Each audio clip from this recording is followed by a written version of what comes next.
el 26 de junio del año 2013, el mundo deportivo se despertó con la horrible noticia de que uno de los jugadores con un futuro brillante en el fútbol americano era el principal sospechoso de un horrible asesinato.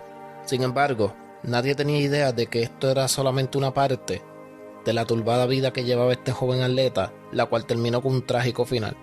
Esta es la historia de Aaron Hernández.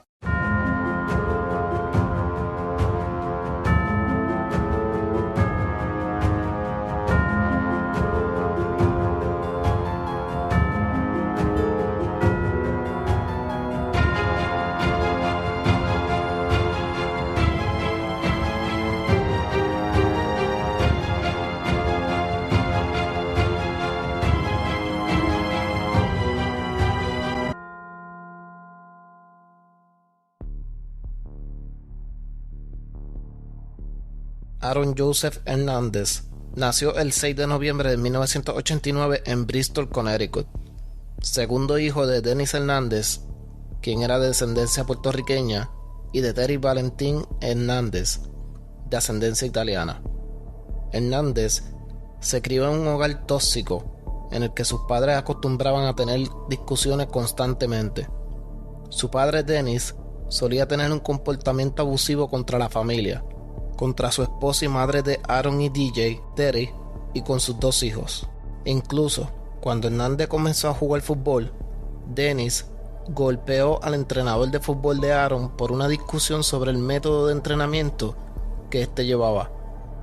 Y de acuerdo con algunos reportes, Hernández también fue víctima de abuso sexual por parte de un familiar.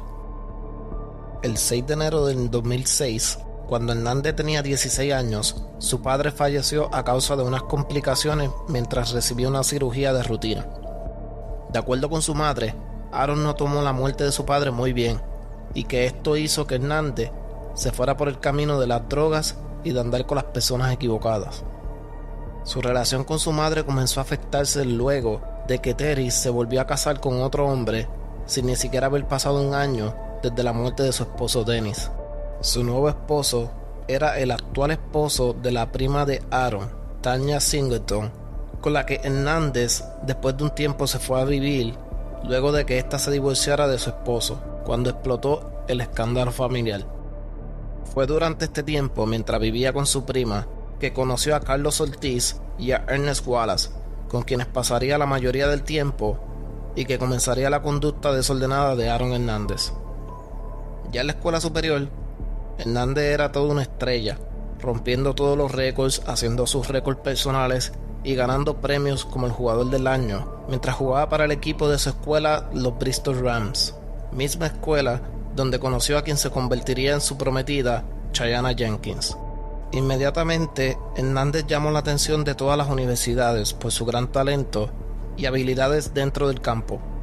Hernández optó por jugar por la prestigiosa Universidad de Florida, ya que con esta tendría más oportunidades de ser elegido para entrar a la Liga Profesional de Fútbol Americano, la NFL.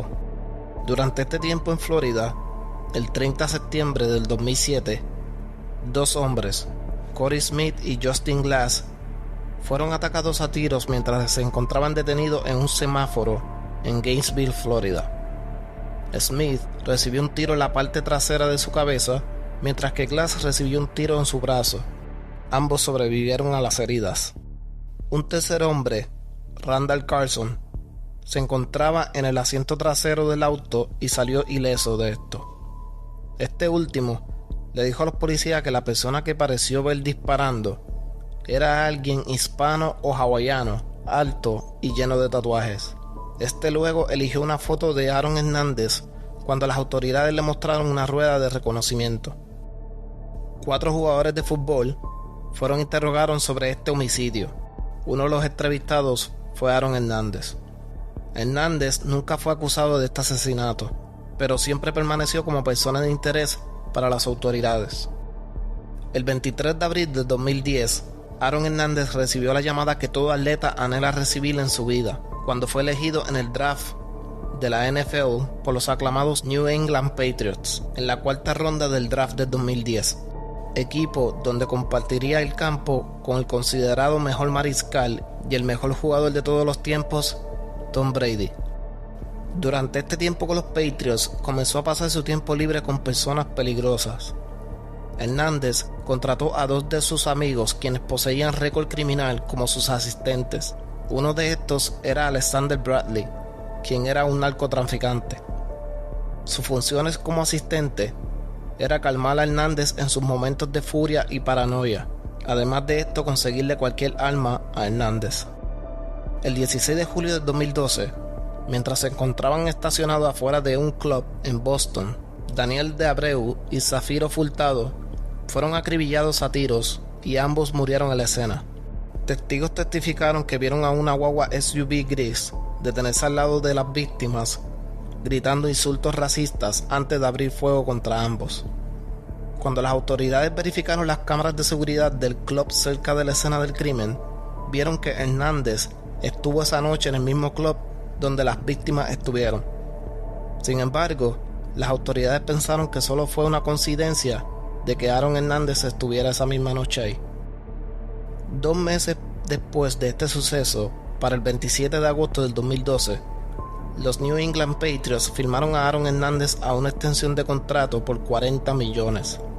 Y mientras todo parecía que iba bien para Hernández, el año siguiente fue cuando todo dio un giro en la vida del joven atleta.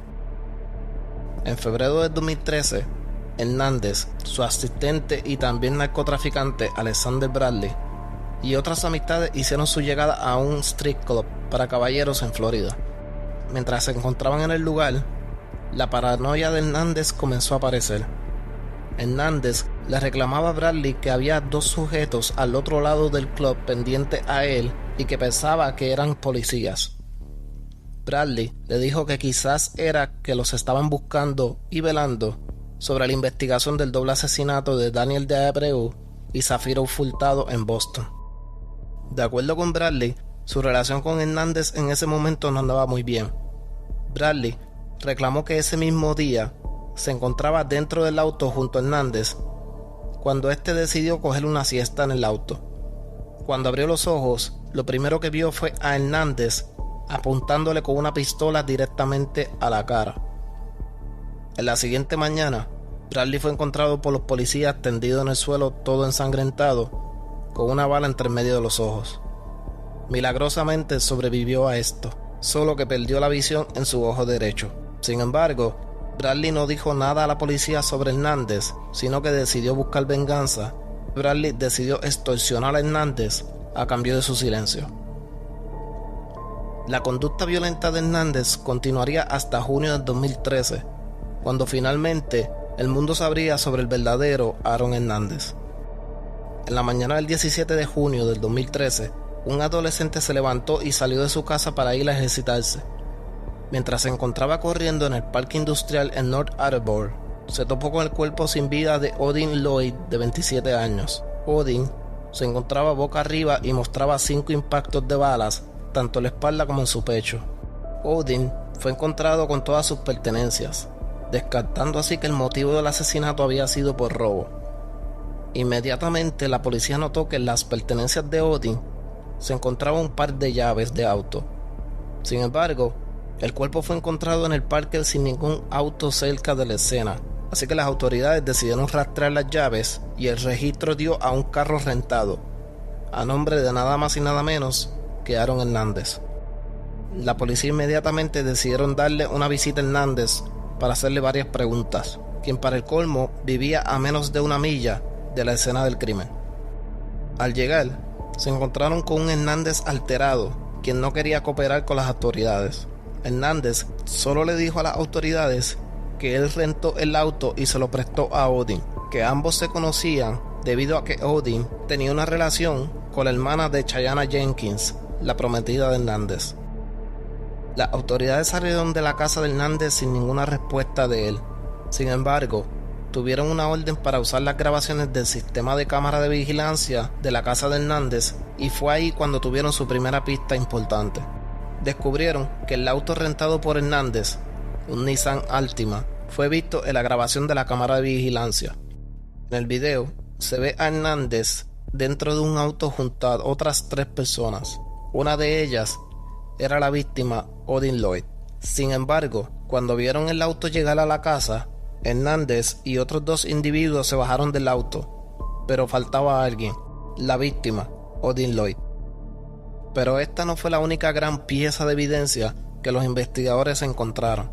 Al otro día, los investigadores se dirigieron al lugar donde Hernández rentó el auto y, de acuerdo con la empleada del lugar, cuando hizo la limpieza del auto rentado por Aaron Hernández, encontraron varios artículos los cuales tiró a la basura. Los investigadores procedieron a rebuscar la basura en busca de alguna evidencia que pudiera ser crucial para la investigación. En medio de la búsqueda, encontraron un casquillo de bala pegado a una goma de mascar. El casquillo concordaba con el mismo encontrado en la escena del crimen, donde fue encontrado el cuerpo sin vida de Odin Lloyd. Para los investigadores esto ya era evidencia suficiente, y el 26 de junio del 2013 hicieron el arresto de Aaron Hernández como el principal sospechoso del asesinato de Odin Lloyd. Hernández fue acusado de asesinato en primer grado y 5 cargos adicionales por violación a la ley de armas. A horas de ser arrestado, la organización de los New England Patriots hicieron el anuncio oficial de que Hernández fue dejado en libertad por el equipo. Hernández permaneció encerrado en la corrección del condado de Bristol, en Massachusetts, mientras esperaba su juicio. Las autoridades también hicieron el arresto de los otros 2 hombres vistos con Hernández en la cámara de vigilancia. Estos eran Carlos Ortiz y Ernest Wallace, quienes contaban con récord criminal por varios cargos en Connecticut, donde conocieron a Hernández.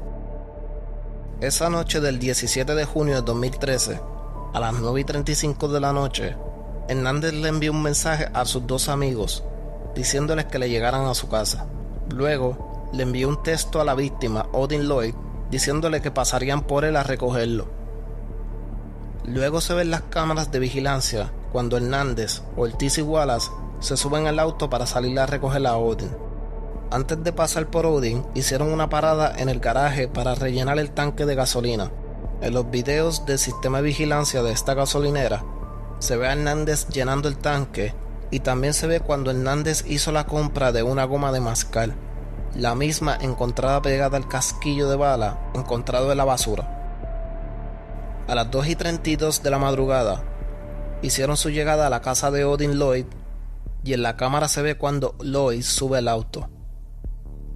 A eso de las 3:23 de la mañana, se ve a un auto entrando en el área del parque industrial, mismo parque donde fue encontrado el cuerpo sin vida.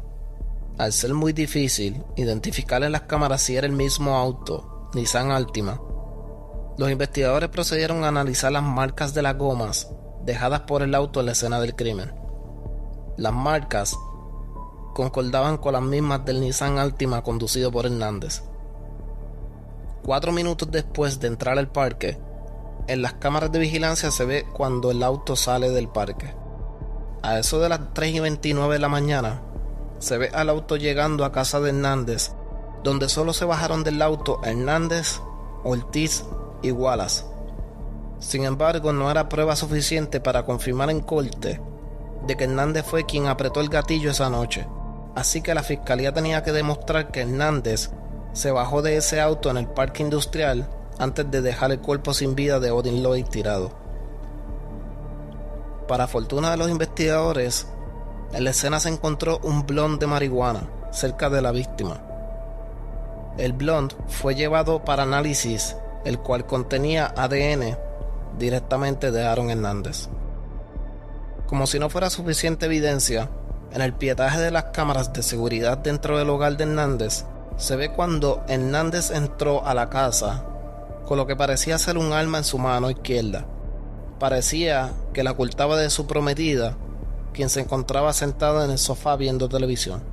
Los investigadores tenían toda la evidencia que apuntaba a que Hernández fue el autor del asesinato de Odin Lloyd, pero esto apenas era el comienzo para Hernández.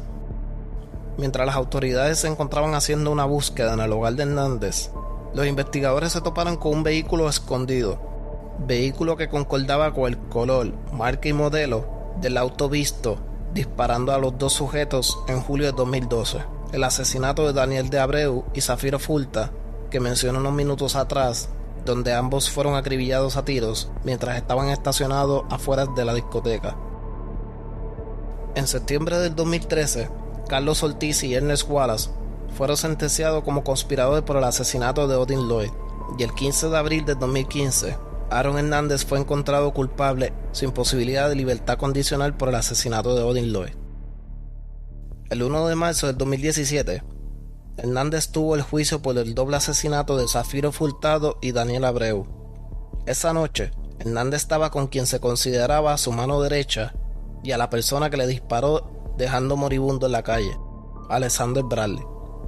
Bradley terminó siendo el testigo estrella de este caso. De acuerdo con Bradley, esa noche en el club, una de las víctimas chocó accidentalmente con Hernández derramándole una bebida encima. A causa de esto, Hernández estaba furioso y al salir del club persiguieron a Furtado y a Abreu. Una vez vieron el auto detenido, se detuvieron al lado. Bradley, quien era el chofer, inclinó su asiento hacia atrás, mientras Hernández se inclinó hacia la ventana del chofer y comenzó a gritarle insultos racistas antes de abrir fuego contra estos. A pesar de ser una prueba contundente del testigo estrella, la defensa de Hernández usó la carta en corte de que Bradley fue quien disparó esa noche, debido a que todo fue un asunto de tráfico de drogas con estas personas. Recordamos que Bradley era un narcotraficante de drogas. A pesar de toda la evidencia, el 14 de abril del 2017, Hernández fue encontrado no culpable del doble asesinato de Furtado y Abreu. Cuando Hernández fue encontrado inocente de estos cargos, se veía a un Hernández emocional mientras lloraba en corte. Hernández tenía intenciones de apelar su sentencia sobre el asesinato de Odin Lloyd, y al salir libre de estos cargos del doble asesinato, la esperanza de poder apelar su convicción era más probable y poder salir libre. Sin embargo, 5 días después, ocurrió algo que tomó por sorpresa a todo el mundo. El 19 de abril del 2017, mientras permanecía encerrado en el centro correccional Sousa Baranowski, un guardia correccional se encontraba dando la ronda de rutina cuando notó que en la celda número 57, donde se encontraba Hernández, estaba bloqueada la vista con una sábana, impidiendo poder mirar hacia adentro de la celda. Cuando intentaron abrir la puerta, estaba atorada. Cuando por fin hicieron la entrada a la celda entre varios guardias correccionales, se encontraron a Aaron Hernández desnudo, colgando de una sábana por el cuello. Al ser llevado del hospital, fue declarado muerto 1 hora después de haber sido encontrado. Hernández tenía 27 años de edad. Al otro día, se encontraron 3 cartas, pero ninguna era una nota suicida. En las cartas, le escribía a su prometida y a su pequeña hija, en la que le decía lo mucho que la amaba y que estaría ahí para ella siempre, aunque no fuera físicamente. Ahora, solo existía la teoría del por qué Aaron Hernández se quitó la vida. Una de estas teorías era que Hernández se quitó la vida porque así, al estar muerto, el dinero de su contrato con los New England Patriots pasaría a su prometida y a su hija. Otra de las teorías era que Hernández se quitó la vida debido a incomodidades con su sexualidad. 2 días antes de quitarse la vida, una reportera apareció en un programa de noticias insinuando de que Aaron Hernández era homosexual, y luego de haber fallecido, un amigo de Hernández de la escuela superior declaró que tuvo una relación secreta con el atleta entre 7º y 11º grado.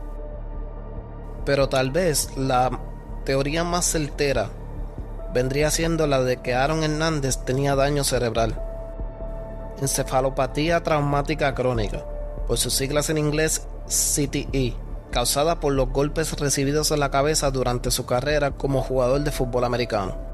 De esta enfermedad hablé en el pasado episodio número 5, cuando hablé del caso del luchador Chris Benoit, quien también padecía de esta enfermedad. Benoit terminó asesinando a su esposa y a su hijo, y luego terminó quitándose su vida. La familia de Hernández donó su cerebro a la Universidad de Boston para ser analizado. En los resultados encontraron que este era el peor caso de CTE visto en alguien tan joven. El CTE se encontraba en etapa 3, a una etapa del nivel más severo. El CTE es permanente y cuando se tiene, comienzas a perder la habilidad de controlarte a ti mismo y con probabilidades de cometer suicidio, como fue el caso de los jugadores de fútbol americano que mencioné en el episodio 5, Dave Dorson, Junior Seau y Andre Waters, quienes terminaron quitándose la vida, y cada uno de estos tenían encefalopatía traumática crónica. En Massachusetts, si un convicto muere antes de que su apelación sea escuchada, su convicción original es eliminada. En pocas palabras, Aaron Hernández habría muerto un hombre inocente. Sin embargo, el 13 de marzo del 2019, su convicción fue reinstalada por la Corte Judicial Suprema de Massachusetts. Con 23 años de edad, una bella prometida, una pequeña bebé y un contrato de 40 millones con la franquicia de los New England Patriots, Hernández lo tenía todo, pero su comportamiento antisocial lo llevaron a tener este trágico final.